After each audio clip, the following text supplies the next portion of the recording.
Gloire à Dieu. C'est bon, vous m'entendez? Gloire à Dieu. Mais moi, je ne m'entends pas, c'est bizarre. Amen. Merci les chantres. On va rester juste avec les musiciens, comme d'habitude.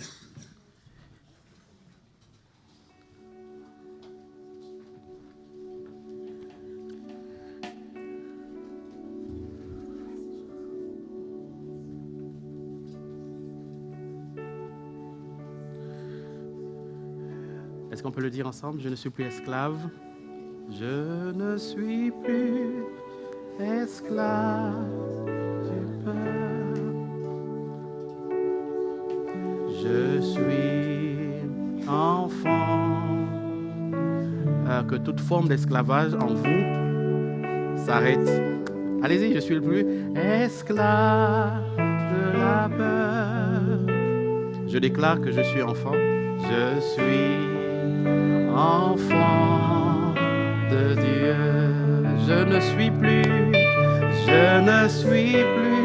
esclave de toute forme de peur. Je suis enfant de Dieu. Amen, amen. Bonjour à tous, à vous qui nous regardez. Bonjour à tous ceux qui nous rejoignent pour la première fois ici ou qui sont venus pour un événement heureux. La plupart du temps, quand on se retrouve dans des églises, parfois, pour la première fois, ça peut être pour des événements malheureux. Ça peut être parfois pour un deuil, un malheur, un temps où le Seigneur envoie la parole pour guérir. Mais là, nous nous retrouvons pour cette fois pour un temps heureux, un temps de bonheur. Amen, amen. Je salue les familles de nos baptisés de ce jour qui sont là. Il y a la famille de Charles-Édouard. Je ne sais pas s'ils sont là dans la salle. Voilà. Yes. Là, le papa me fan Victor et la maman me fan Claire qui sont là. Je vous salue et soyez les bienvenus en ce lieu. Voilà. Restons formels. Hein? Et ensuite, on a la famille de Kaina et de Laetitia. Bon, Laetitia, c'est Kaina, il y a papa, il y a maman et enfant. Mais on commence par maman, qui est Laetitia, qui est juste là, qui nous fait un coucou de la main. Et on a toute sa famille. Je ne connais pas tout le monde de mémoire, mais je connais quelques-uns. Il y a Pierre qui est là, je veux t'honorer d'être présent. Amen. Il y a Kevin, voilà, très bien. Kevin, très bien. Bonne mémoire. Il y a la sœur de Laetitia qui est là, je pense. Whitney, elle est à la crèche, voilà. Et son époux qui est juste là, qui est présent.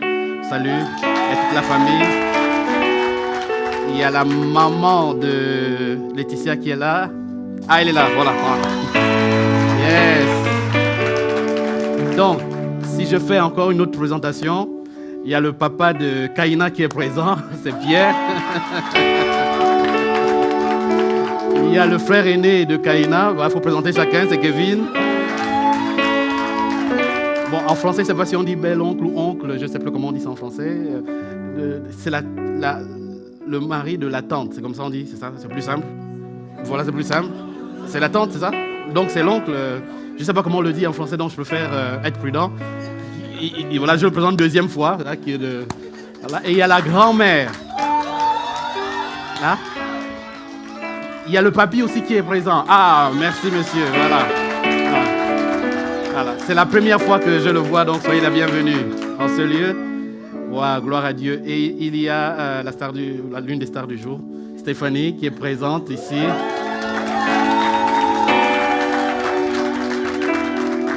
Et la famille de Stéphanie, il y a bon, je pense que la famille la plus proche, on ne peut pas changer, c'est Hélène. Voilà. Déjà, c'est Hélène. Commençons par Hélène, c'est plus simple. Là, voilà. Hélène qui est tout au coin. Elle lève la main, donc vraiment, je crois qu'elle a un avenir de politicienne. Elle lève vraiment la main. Voilà. Et il y a aussi là, la maman qui est présente, on me fait savoir qui est là. Et salutations à la maman et à tout le monde. Soyez les bienvenus. Amen. Amen. Gloire à Dieu. Tout à l'heure, j'aurai le temps pendant quelques minutes d'expliquer c'est quoi le baptême pour que tous ceux qui ne sont pas forcément chrétiens puissent comprendre la portée de ces moments en tant que chrétiens. Je précise bien, en tant que chrétien, c'est facile à comprendre pour un chrétien, mais ceux qui ne le sont pas forcément ont du mal à le comprendre et je vais l'expliquer juste à la fin de ce moment d'enseignement.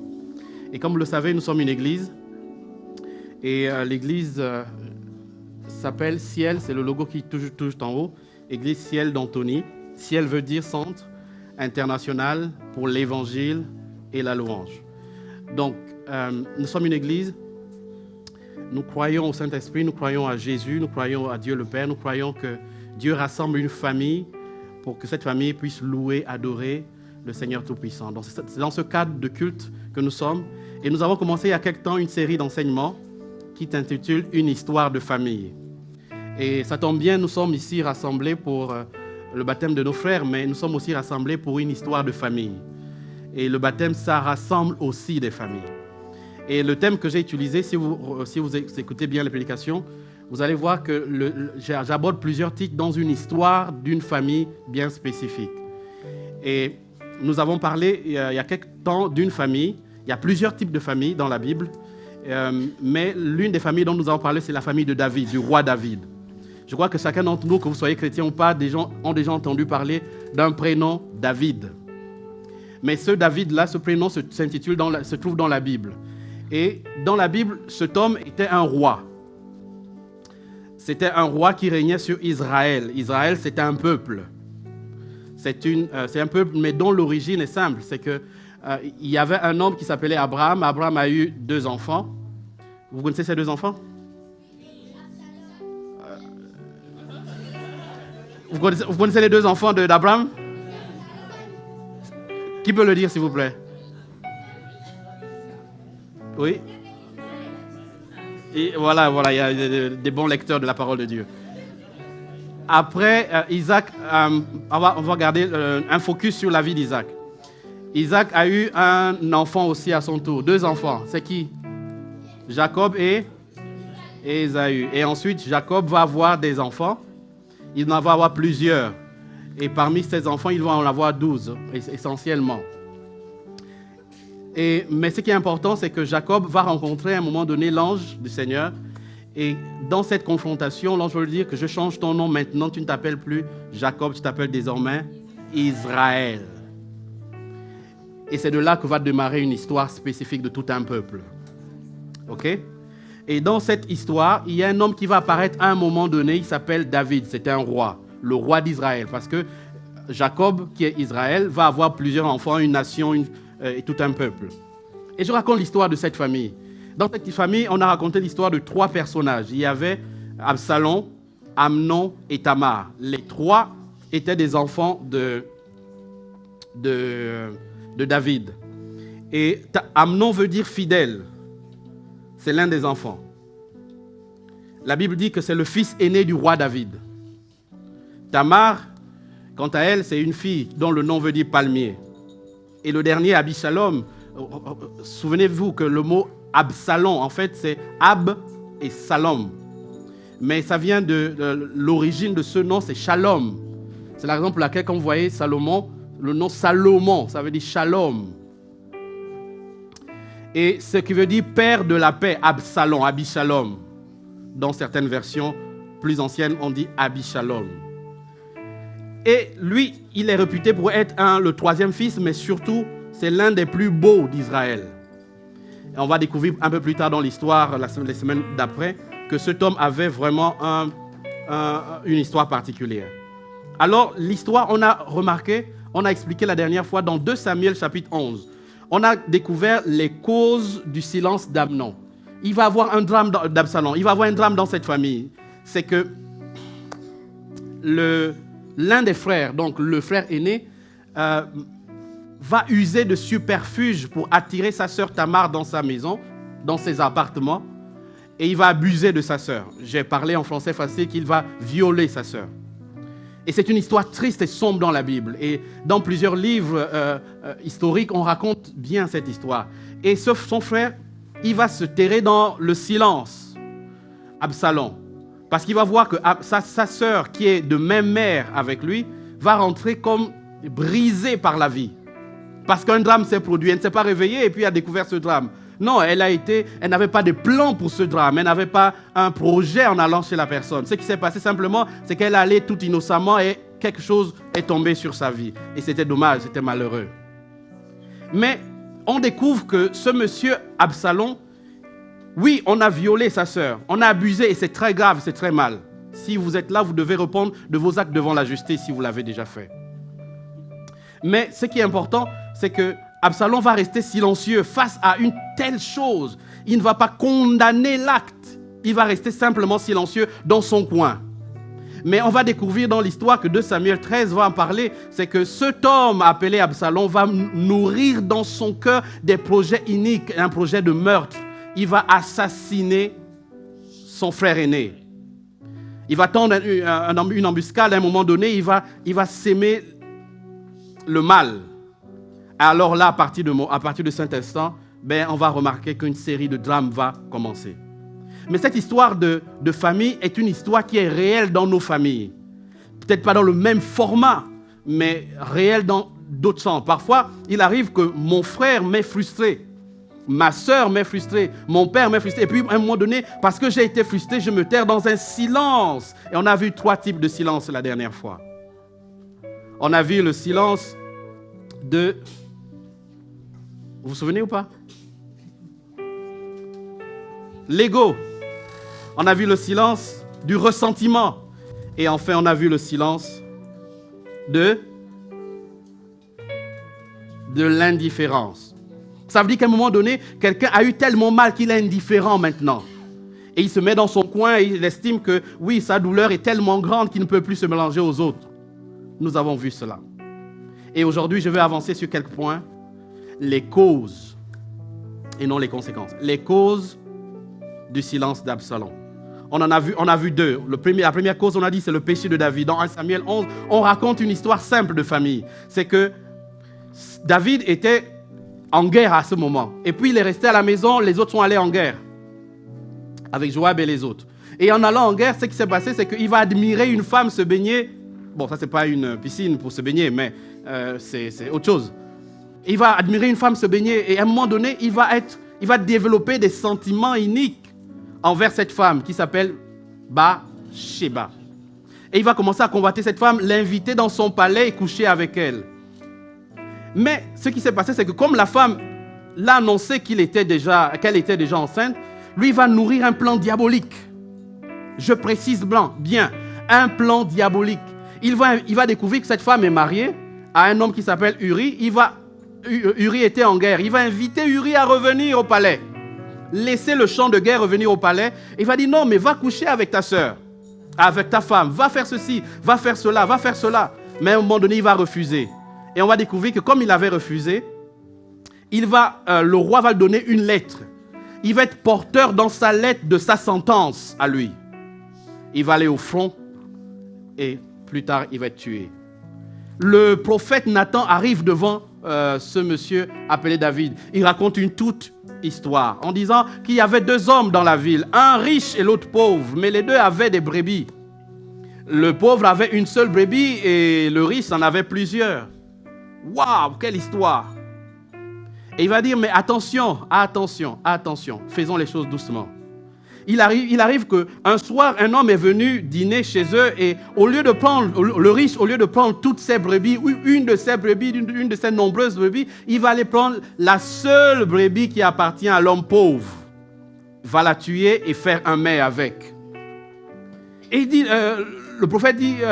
David dit au prophète, mais c'est pas possible, cet homme doit mourir, il mérite la sentence, il mérite d'être 4 fois, tant de fois fouetté. Le prophète David dit, mais cet homme-là, c'est qui? Cet homme, c'est toi. Je t'avais donné tout le palais, toutes les gloires. Et si tu m'avais demandé même encore, je t'en aurais donné plus. Tu as pensé que c'était bien d'aller appauvrir une dame, un monsieur, à prendre sa brebis et en faire un mets. Voilà, l'histoire commence. Et j'ai abordé que la première cause de cette famille du malheur, c'est le péché du père David.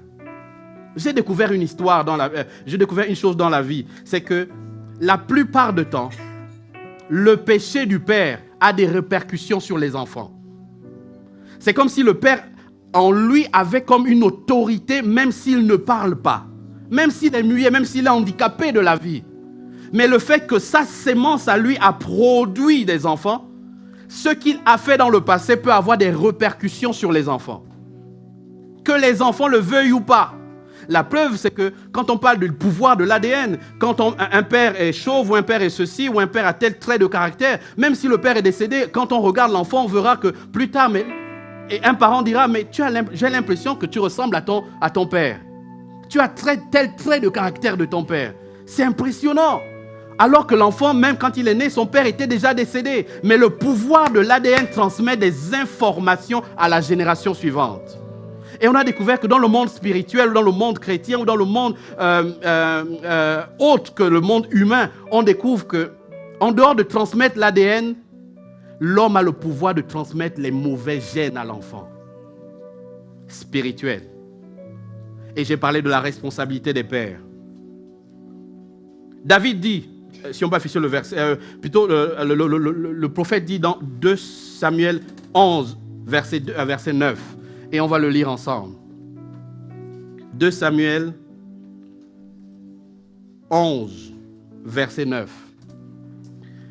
Et vous qui venez pour la première fois, vous allez voir que les textes de la Bible sont affichés à travers un logiciel qui nous permet de le faire.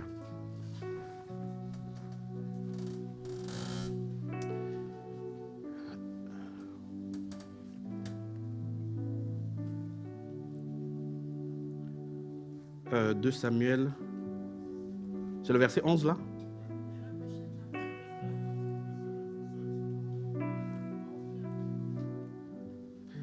Non, 2 Samuel 12, pardon, excusez-moi. 2 Samuel 12, chapitre 12, verset 9. Et nous allons découvrir ce que Nathan dit à David.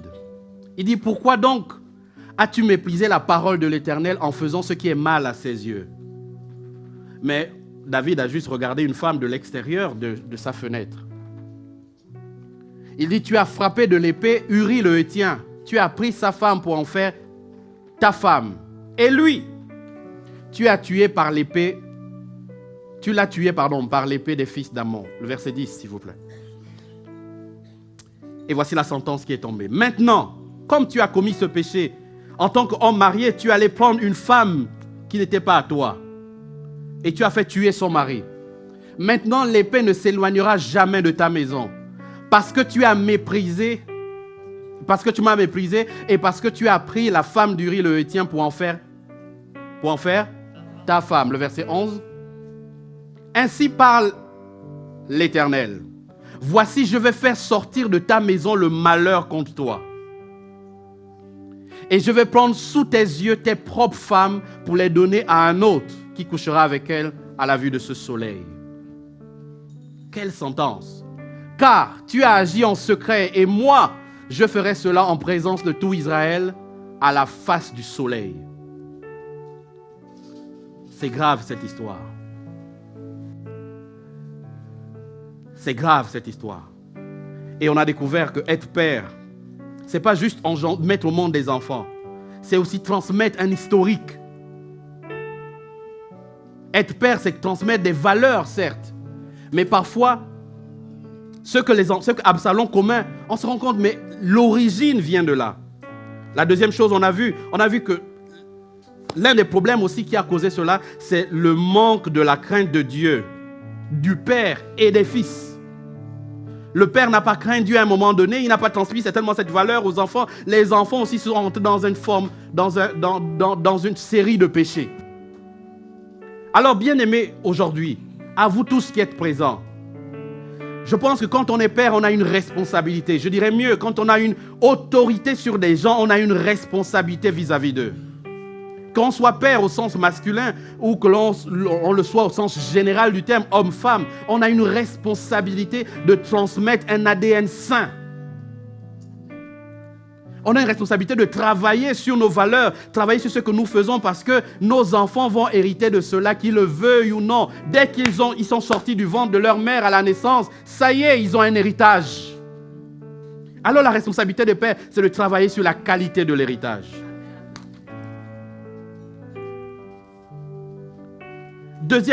Troisième point.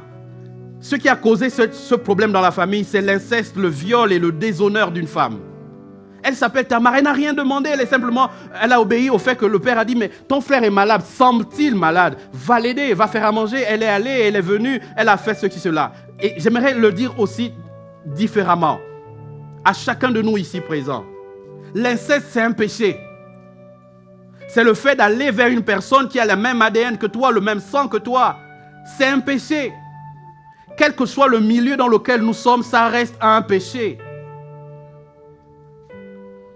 Puni par la loi, certes, parce qu'on est en France, mais puni aussi par Dieu, c'est un péché. On ne couche pas avec sa sœur ou avec son frère.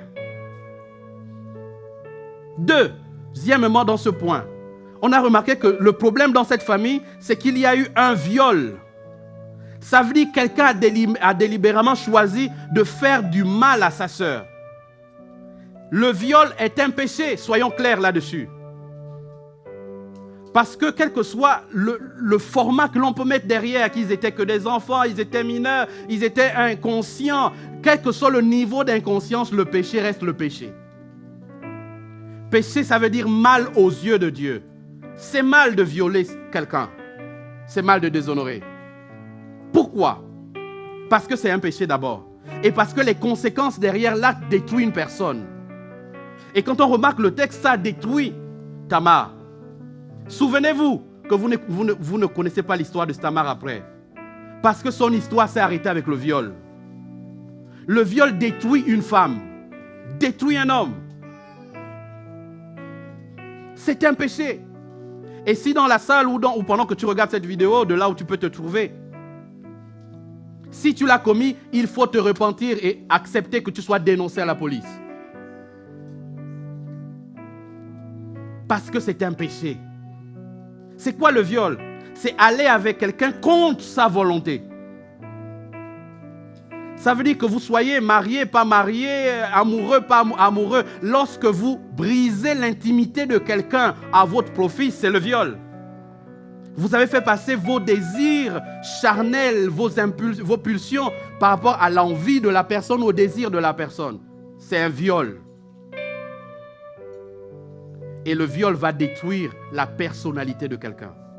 L'estime de soi, la considération, va briser sa féminité ou sa masculinité, peu importe.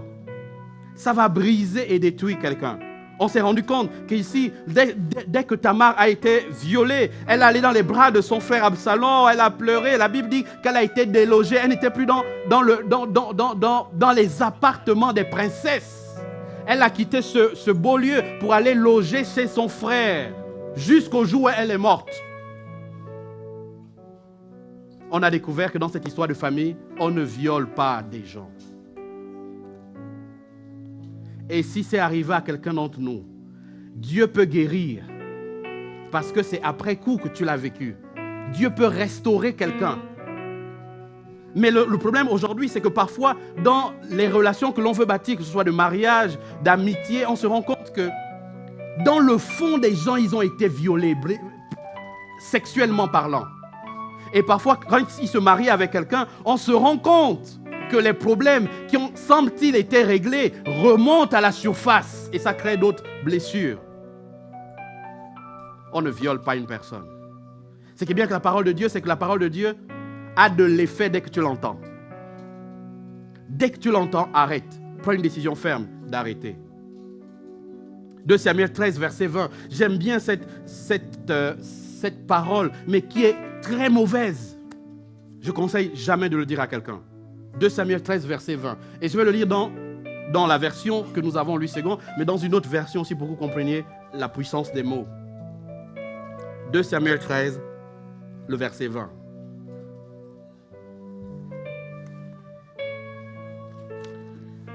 Dès que la régie est là, nous allons découvrir ensemble. Absalom, son frère, lui dit, donc sa sœur est violée et en sortant de l'appartement, elle croise Absalom.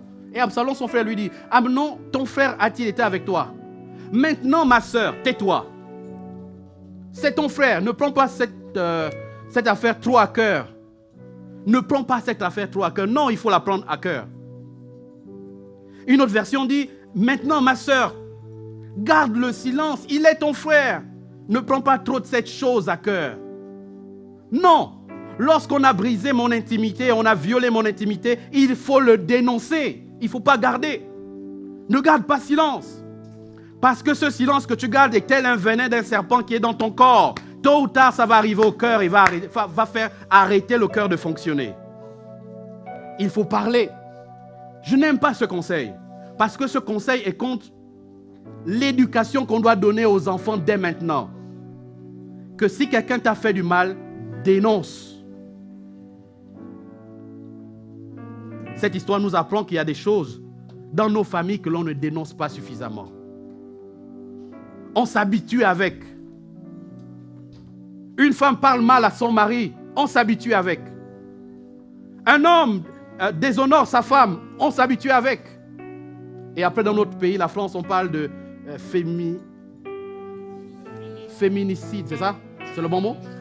J'ai bien prononcé, j'espère. Après, on parle de cela.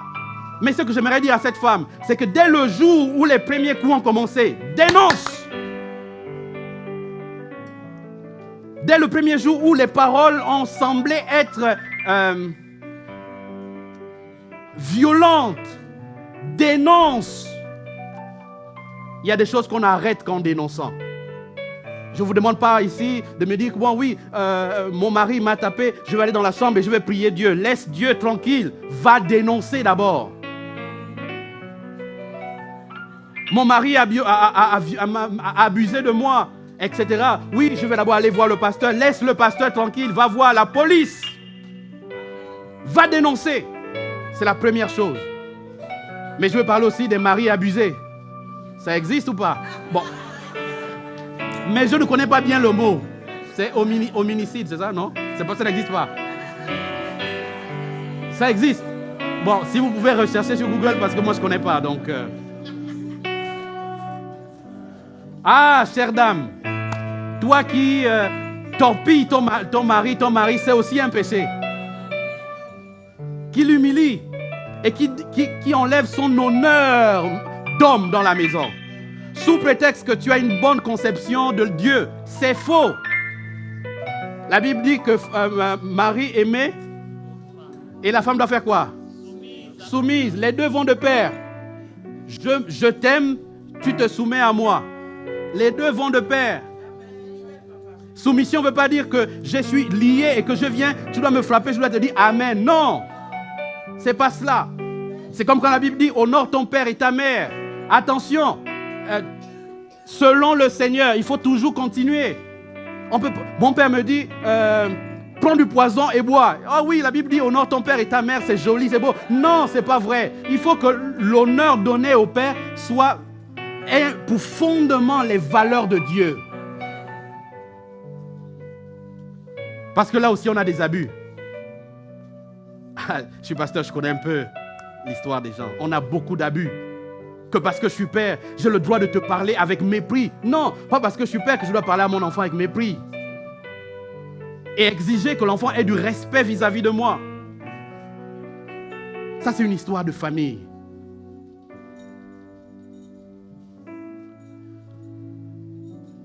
Dans la famille, ce qui a causé tout ça, c'est qu'Amnon a violé quelqu'un.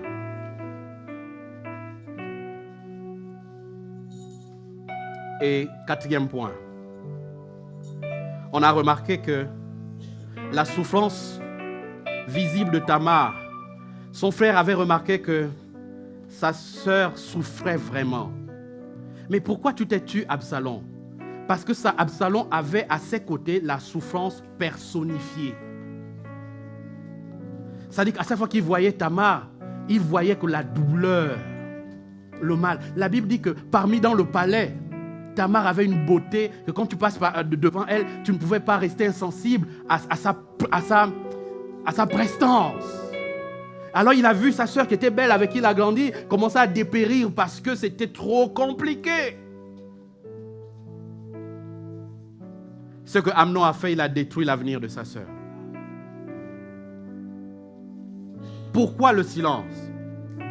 Ben parce qu'on n'a peut-être pas été victime personnellement, mais on a observé des situations d'injustice tellement graves. Et le 5e point, c'est que David, le père, il n'a pas condamné. La non-intervention de David a fait que le fils Absalom a dit, mais comment ma sœur a été violée et le père ne l'a pas dit publiquement. Le père n'a pas condamné. Mais le père n'a pas condamné certainement parce que lui aussi il avait un passif et que tout le palais connaissait son passif.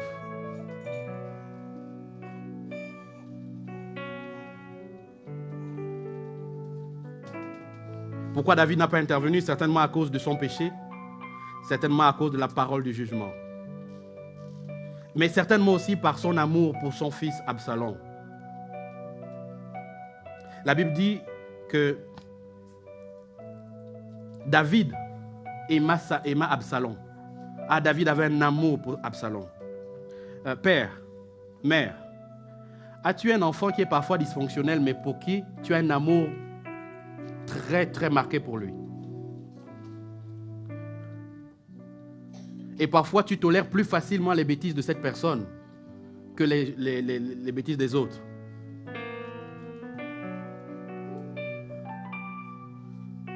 Ah non, moi, je n'ai pas d'enfant. Ok, tu n'as pas d'enfant. D'accord, attends un instant.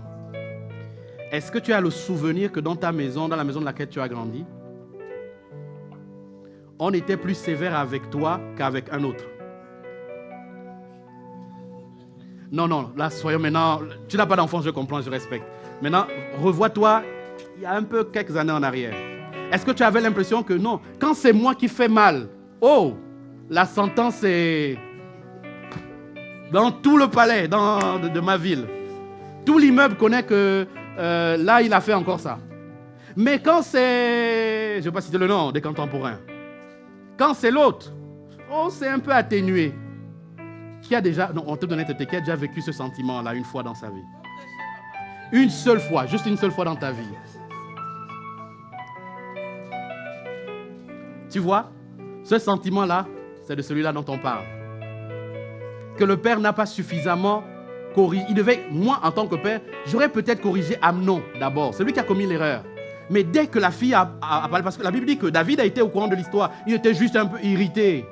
Non, David aurait sévi. Mais cette histoire révèle que Absalom a fait pire. Et le roi aussi a laissé tomber. C'est mon fils. Et le jour où son fils meurt, oh, le roi est dans le deuil le plus mortel du monde.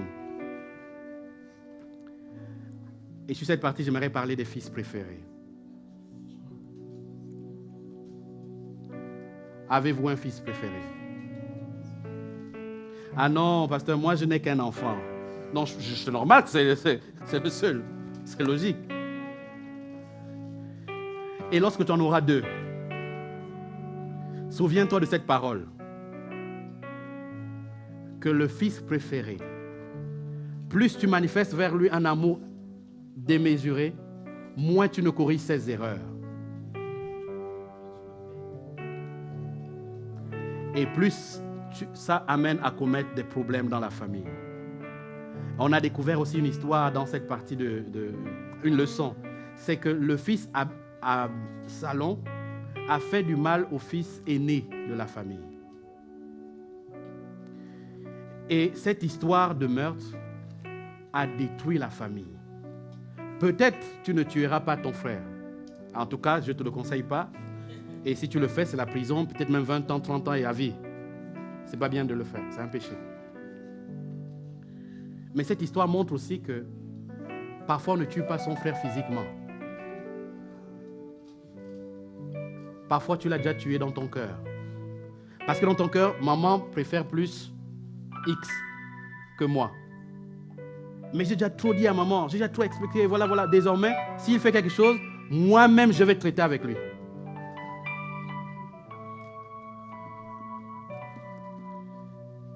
Et quand on grandit avec cette blessure, mais c'est une blessure d'enfance. La bonne nouvelle, c'est que Jésus que nous prions guérit les blessures. Et si tu ne fais pas attention, le premier point va se répercuter. Tes blessures à toi d'enfant vont se transmettre à tes enfants. Conscient comme inconscient. Vous savez, quand vous venez corriger un enfant, la plupart du temps, vous ne corrigez pas l'enfant parce qu'il a fait une bêtise. Vous vous corrigez vous-même. Parce que le souvenir de la douleur que ça peut faire et que ça peut engendrer fait que c'est comme si je corrige l'enfant, mais en même temps, ça me fait tellement mal, ça m'attriste. Et puis, vous êtes dans cette dualité en tant que père, en tant que mère. Parce que les enfants, parfois, ce sont le reflet des pères et des mères. Montre-moi ton enfant, je te montrerai à qui tu ressembles. Montre-moi juste ton enfant.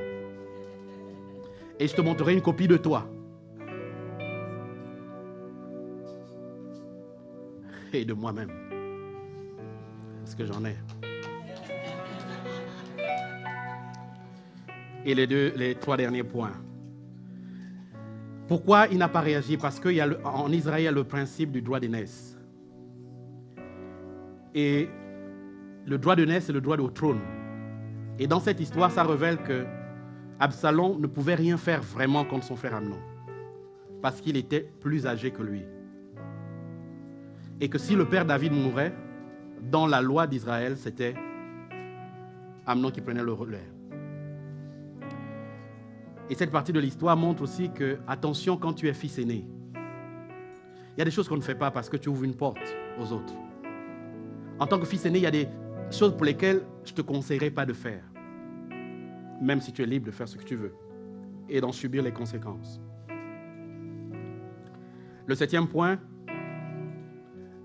j'ai relevé ça dans 2 Samuel 13, le chapitre qu'on n'a pas encore vu, mais qu'on verra la semaine prochaine. C'est que cette histoire montre aussi pourquoi ce péché n'a pas été dénoncé, pourquoi il n'a pas été exposé pour être condamné. C'est parce qu'il y a une renommée familiale à conserver. David, c'était un roi. On n'expose pas la nudité du roi n'importe comment. Il faut que ça reste dans le palais. Parce qu'on ne pouvait pas raconter ça à tout le monde. Il y a une renommée familiale. Combien de problèmes nous sont arrivés dans la famille? On dit non, faut pas, oh non, gardons ça ici. Il ne faut pas trop en parler. Si le pasteur est au courant, mais ça, quelle honte pour la famille. Oh Jésus, quelle honte. Il faut garder ça dans nos murs. Mais ça ronge l'épouse, ça ronge l'époux, ça ronge les enfants. Mais non, ça fait la honte. Et plus on accepte l'idée que c'est une famille, on doit conserver, plus le venin est en train de ronger. Plus la chose est en train de s'envenimer au fur et à mesure, parce qu'on n'a pas le courage de dire « Stop, il faut arrêter ». On pense à notre renommée maintenant, mais on ne pense pas à l'avenir des enfants. N'oubliez pas, pour arrêter une chose, il faut être capable de dénoncer cette chose-là. Il faut être capable de dénoncer. Et le dernier point pour s'arrêter là aujourd'hui. Pourquoi on arrive là? Parce que Absalom a été orgueilleux. Pourquoi on arrive au meurtre? C'est parce que quelqu'un a été rancunier. Il n'a pas su pardonner quand le mal a été fait. Je te pardonne. Je rappelle que on pardonne un mal, une offense. C'est lorsque l'offense a été faite vis-à-vis de toi. Par exemple, vous arrivez, vous m'injuriez. À quel moment je dois vous pardonner? Je dois vous pardonner lorsque la parole de Dieu me dit de te pardonner maintenant. Je ne dois pas attendre que le mal ait disparu de mon cœur pour te pardonner. Non, ce n'est pas ça la Bible. Parce que entre le temps où je t'ai fait mal, aujourd'hui c'est dimanche, demain c'est lundi, ton mal n'est pas passé. Mardi, ton mal n'est pas passé. Mercredi, ton mal n'est pas passé. Jeudi, ton mal n'est pas passé. Et c'est vendredi que ça passe. Mais entre dimanche et vendredi, qu'est-ce qu'on fait? Qu'est-ce qu'on fait? On se regarde et puis, oh, ça c'est qui encore? Qu'est-ce qu'on fait concrètement? Donc le pardon intervient lorsque l'offense, quelque chose nous a touchés. Ça, maintenant qu'on décide de pardonner. Et je rappelle, le pardon n'est pas émotionnel. Le pardon, c'est une décision. Parce que les émotions ne sont pas toujours à notre avantage. Le pardon, c'est une décision. Je décide de te pardonner, Charles-Édouard. Point. Est-ce que entre le fait que j'ai pardonné et le fait où, mon cœur a oublié l'offense, est-ce que je continue de vivre? Oui, mais parce que j'ai décidé de pardonner. C'est une décision de pardonner. Mon frère, est-ce que tu es un peu rancunier? Demande à ton voisin, est-ce que tu es un peu rancunier? Bon, peut-être peu ne suffit pas. Beaucoup, est-ce que tu es beaucoup rancunier? Bon, peut-être c'est pas le bon mot. Est-ce que tu es rancunier tout court?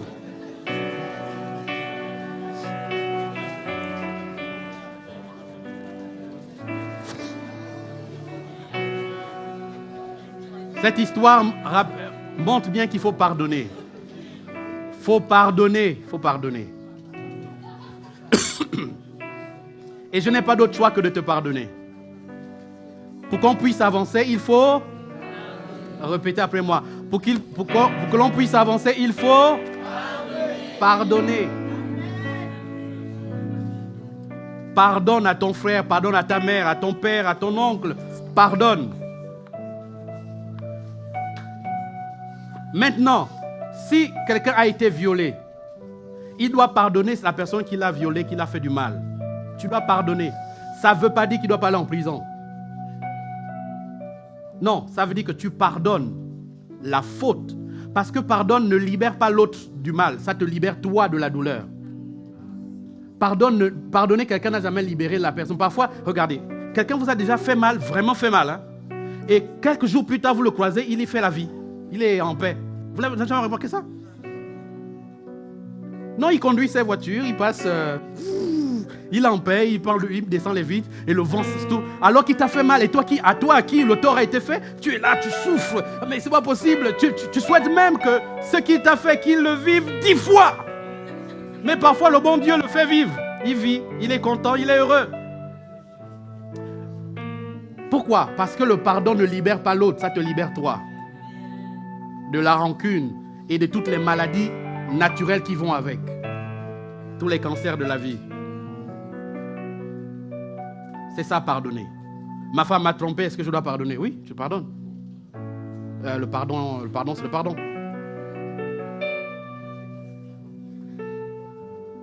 Ah non, toi, j'entends dire que... Non, il y a des choses qu'on ne pardonne pas. C'est bizarre, je l'ai entendu dans mon cœur. Il y a des choses qu'on ne pardonne pas. Il y a un seuil qu'on ne pardonne pas. Si tu me fais ça à moi... Et moi, j'ai entendu aussi dire quelqu'un... Baisse un peu, s'il te plaît. J'ai entendu quelqu'un dire que... tu vois, moi, il y a des choses que tu peux me faire. Je suis simple, hein? Fais. Mais il y a quelque chose, si tu fais ça... Ah, c'est ma limite. Non, il n'y a pas de limite. Le pardon n'a pas de limite. À quel moment Jésus a demandé qu'on pardonne les gens qui l'ont cloué? C'est à quel moment? À la croix, lorsqu'il avait mal. C'est quand tu as mal que tu dois pardonner. Ce n'est pas après la douleur. Après la douleur, tu vas juste essayer d'atténuer un peu, d'arranger, etc. Mais regardez, quand vous ne pardonnez pas, vous savez comment ça se passe? Dès que vous ne pardonnez pas, il y a quelque chose qui va se passer. C'est que le jour où la personne ou une autre personne va faire quelque chose de similaire, ça va te rappeler un souvenir avec une vivacité que toi te dis, mais on va dire, mais comment tu es devenu violent? T'as vu, calme. Mais non, on me fait pas ça. On te fait pas quoi? Et tout le monde est perdu autour de toi. Non, on ne fait pas ça. Après, quand on fouille bien dans la personne, on te dit, ah, donc tu as vécu ça. Donc tu as vécu ça et puis tu as fait dormir ça en toi. Et tu savais que le diable devait être gentil pour te dire, oh oui, c'est bien. Non, un bon matin, il sait comment réveiller ça. Pardonnez. Ta femme ou ton mari t'a mis en retard ce matin, pardonne.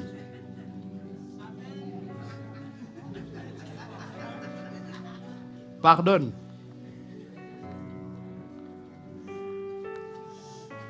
Et les autres choses, je parlerai quand on se verra en couple. Je pourrai parler un peu plus... voilà. Pardonnez simplement. Pardonne vous libère de beaucoup de choses, vous allez dire.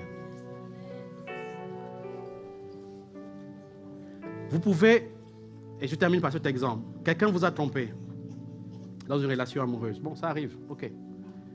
Et ce que vous allez faire, c'est vous dire que, oui, tu m'as trompé, on se sépare, je te pardonne, mais je n'oublie pas. Ou on ne se sépare pas, je te pardonne, mais je n'oublie pas. Non, frère. Pardon veut dire pardon. Oublier, c'est un travail du Seigneur dans notre cœur. Mais il ne peut le faire que quand tu as décidé de pardonner. Là, il va guérir ton cœur de l'intérieur. Vous savez, à l'église, on ne prêche pas une religion. C'est une vie réelle. Où tu prends des coups dès que tu es né dans le monde. Et quand tu reçois Jésus, ce qui se passe, c'est que Jésus fait un travail à l'intérieur de toi. Mais il ne le fait pas une fois, il le fait tous les jours de la vie. Amen. Tous les jours. Il faut pardonner. Pardonne. Pardonne. C'est bon pour tout le monde? Amen, amen, amen. Amen. Ok, gloire à Dieu.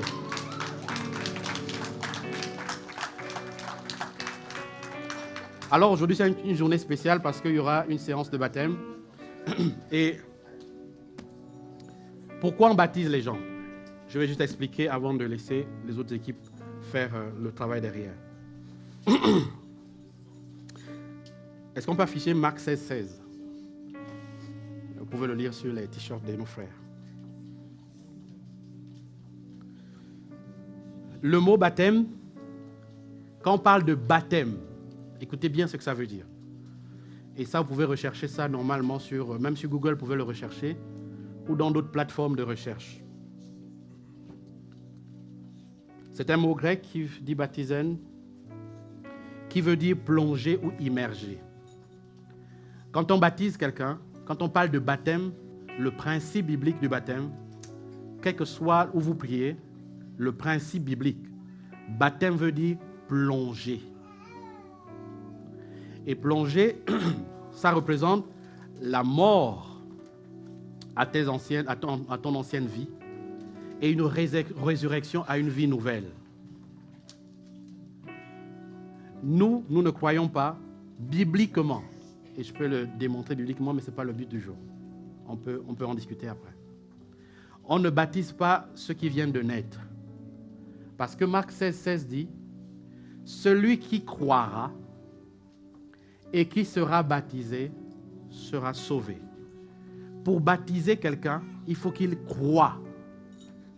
Il faut qu'il ait la capacité intellectuelle de croire. De dire que je crois en Dieu, je crois en Jésus. Je crois que l'acte que je vais faire a un impact dans ma vie. Si la personne ne croit pas, on ne peut pas baptiser. On peut faire comme Jésus, quand il était tout petit, on présente cette personne à Dieu en disant, voici quelqu'un qui vient de naître, bénis cette personne et donne aux parents la sagesse d'élever cette personne dans les voies que tu as prédestinées. C'est la raison pour laquelle on est immergé. Donc ce qu'on va faire aujourd'hui, on ne va pas faire boire de l'eau aux frères, on va les immerger dans de l'eau et les faire ressortir. C'est simplement ça le principe ou l'image qu'il y a derrière. Et pourquoi on le fait publiquement? Parce que le principe de croire, c'est aussi le principe qui s'accroche, qui se rattache à témoigner. On ne se baptise pas caché dans sa chambre ou dans sa douche. On se baptise au sens public. La Bible dit que Jésus, quand il arriva, il trouva Jean le Baptiste et il alla se faire baptiser au Jourdain du Jourdain. C'était public. Celui qui l'a récité a vu Jésus le faire. Donc le baptême, ce n'est pas quelque chose de secret. Voilà pourquoi nous le faisons en public. Il y a les caméras qui sont là. Il y a des preuves en images de tout ce que nous faisons. Ça se fait en public. Ça ne se fait pas en secret. Mais pour qu'on puisse baptiser ces personnes, il faut qu'elles aient la capacité de témoigner et de dire pourquoi elles veulent être baptisées. Ou pourquoi elles ont passé ce cap de leur vie. Pour que les parents, amis et connaissances puissent entendre que ma soeur, ma fille, ma ceci, cela, a décidé de changer. A décidé de changer. Je répète une dernière fois avant de laisser la place au temps d'offrande. Je précise une dernière fois que ce n'est pas une religion, c'est une vie normale. Quand on va à la mairie avec une femme comme moi, je l'ai été il y a quelques années, avant on se connaissait au téléphone et en secret. On s'appelait, personne ne voyait quand on s'appelait puisqu'on s'appelait. Et à un moment donné, j'ai décidé de rompre la phase secrète, intime à nous deux, pour mener ça devant monsieur le maire, pour rendre mon amour vis-à-vis de cette femme public. Donc, ce qui fait que désormais, quand vous me voyez, vous saurez que je suis marié. Et je l'ai fait devant parents, amis et connaissances. C'est le principe du baptême, c'est que moi, à un moment donné, j'ai vécu ma vie avec le Seigneur dans mon coin. Maintenant, je décide de rendre ça public. Alléluia. Donc, il n'y a aucun mystère plus grand que ça. On a expliqué les choses simplement pour que nous puissions comprendre. Qui peut se faire baptiser? Tous ceux qui ont cru en Jésus. Et nos héros d'aujourd'hui ont cru en Jésus. Voilà. Donc, je vais laisser la parole à tous ceux qui organisent la suite des moments pour pouvoir passer un temps de réjouissance. C'est bon, la parole de Dieu vous a fait du bien?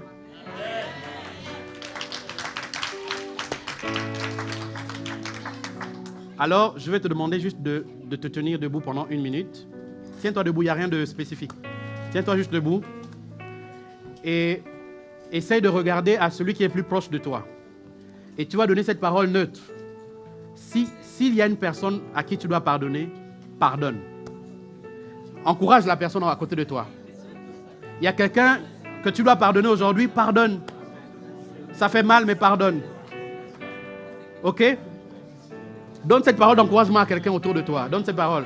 Pendant quelques minutes, pardonne. Pardonne. Ça fait mal, mais pardonne. S'il y a quelqu'un qui...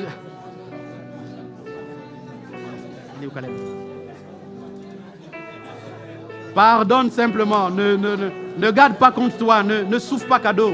Pardonne, pardonne. Pardonne à des gens. Le pardon n'a pas d'autre prénom que le pardon. Voilà. Pardonne. Gloire à Dieu.